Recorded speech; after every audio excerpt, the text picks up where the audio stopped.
All right, INDYCAR had a wild one at Barber. Let's talk about it.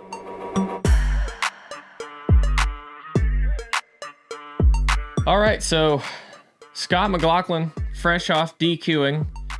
I said that Newgarden would come in on kill mode here for Barber, and I was wrong. It was a different Team Penske car, and that was Scott McLaughlin's number 3 car.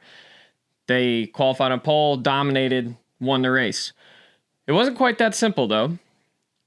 They were on alternate they were on the 3-stop strategy, the go hard all day strategy, and that was the one that ended up working. A few guys tried the 2-stop strategy. Pelot ended up being, I believe, the highest finishing one. And you could just see at the end of the race they didn't really have anything to do. They couldn't do anything, and it just worked out that way. They didn't need a lot more caution laps, even more than they got, which were several. Multiple incidents in this race. Pato O'Ward wrecked the dog shit out of who was that? Pietro Fittipaldi. Stingray Robb biffed it into the barrier. That was toward the end of the race. Scott Dixon went around earlier in the race, trying to pass Graham Rahal. Kind of ducked to the outside, kind of last minute. Not really a great smart move by him. But so that'll drop Scott Dixon down in the standings. We'll get to that here in a bit. But yeah, so Scott McLaughlin and Will Power we're running away with it on the 3-stop strategy, the go hard strategy, as I'm going to call it. And caution came out. I do not remember what lap it was. They restarted in outside the top 10 for sure. I think outside the top 15 even, and just went for it. And McLaughlin just made it all up and got there. And obviously he was able to go a lot faster than the rest of most of the guys in front of him due to the strategy they were on. But still a lot of ground to make up, and still did a hell of a job doing it. So yeah, impressive win for Scott McLaughlin and the 3 team. It was starting to kind of, I guess it wasn't starting to feel like they weren't going to do anything this year. They ran good at St. Pete. Obviously got DQ'd, and then ran really well at Thermal. Ran okay at Long Beach until the failure. So yeah, if they could start to string some of these together, they could maybe put in a championship contending run here.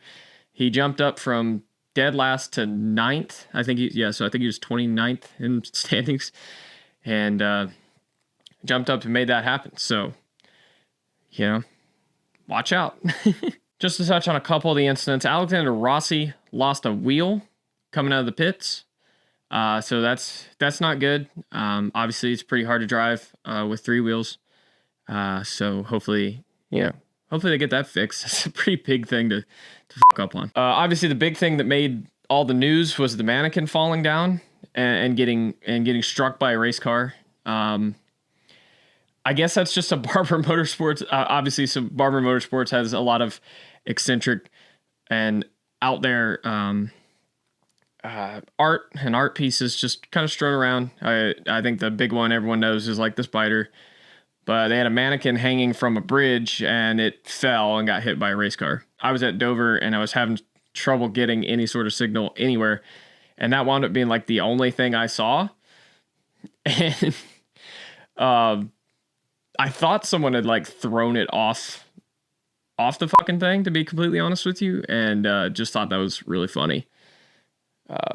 It made more sense later when I saw it, obviously, but in the moment I was really, really confused. I guess everybody probably was, but especially with zero context, it was really confusing. All right, so moving away from the race a little bit, it was announced today. I'm recording this on Monday. You're seeing this on Monday. It was announced today that David Malukas was released from McLaren. There was a clause in his contract that said if he missed a certain amount of races, I guess it was 4. I guess Thermal counted for that. I don't really feel like it should have, if that was the case. I'm not really sure. I wasn't in the contract room. So yeah, that's really, really unfortunate for David Malukas, and it seems like McLaren's still going to have to run 2 drivers. So I don't really understand exactly why they couldn't just wait. Again, I'm not involved over there, so I don't really know, but it seems like, I don't know, it seems like a really, really quick thing to just be like, oh, never mind. We're not even going to let you drive the car and see if you're good enough to be in it. I don't know. He'll probably get picked up. Someone said he'll probably get picked up by Ganassi to fill Kiffin Simpson's seat next season or something. God knows he's been less than ideal currently, so I could see that happening. But yeah, really thoroughly unfortunate for David Malukas. Yeah, just I guess you gotta be careful doing off-season training. I don't know. That's just really just. I mean, he's got to be gutted. Obviously, I think he blacked out all his socials, so hopefully he's doing okay. We're all thinking about you, David. It one of them things that happens. You'll come back stronger, hopefully. So good luck out there. All right, let's go through the results of the race. Obviously, Scott McLaughlin won the race, dominated, led 58 laps. Will Power finished second. Linus Lundqvist rounds out the podium in third. Felix Rosenqvist finishes fourth. He was the first of the two stoppers. Alex Blow ends up fifth. Christian Lundgaard finishes sixth. Santino Ferrucci finishes seventh. Colton Herta ends up in eighth. Marcus Armstrong ninth. 10th is Kyle Kirkwood. Graham Rahal finishes in 11th. Roman Grosjean ends up 12th. Jack Harvey finished 13th. So much for the shit I was talking about Kiffin Simpson. He ended up 14th, one spot ahead of Scott Dixon in 15th. Newgarden, a rough answer to the penalty, ends up 16th. Rinus VeeKay ends up at 17th. Marcus Ericsson 18th. Tom Blomqvist 19th. Augustine Canapino is in 20th. Luca Giotto ends up 21st. Teo Porcher ends up 22nd. Pato O'Ward 23rd. Christian Rasmussen 24th. Alexander Rossi 25th. Stingray Robb ends up 26th after getting in the barrier. And Pietro Fittipaldi ends up 27th and last after getting cleaned out by Pato O'Ward. All right, the point standings are pretty interesting now after the past, 7 days.